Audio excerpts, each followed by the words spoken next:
Tesla has secured approval to expand its Gigafactory Berlin in Germany following a contentious community meeting held on Thursday. The meeting, held in the Hangelsberg district of Grünheide under police protection, was marked by ongoing protests, including activists living in treehouses in the surrounding forest. During the meeting, community members voiced concerns about the expansion. One resident criticized the plans for catering to an industrial giant while neglecting the comfort of local residents, warning of health and environmental impacts.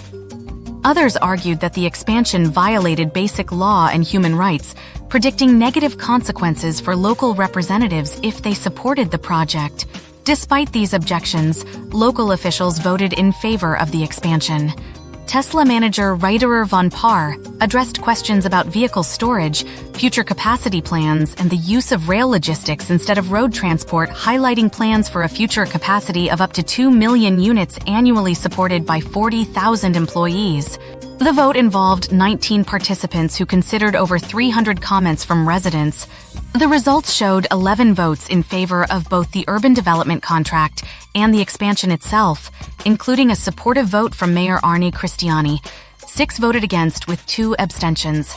While the approval marks a victory for Tesla, the protests and community concerns indicate ongoing tensions surrounding the factory's growth. Let us know your thoughts on the expansion approval. Don't forget to like, subscribe, and follow. Thanks for watching.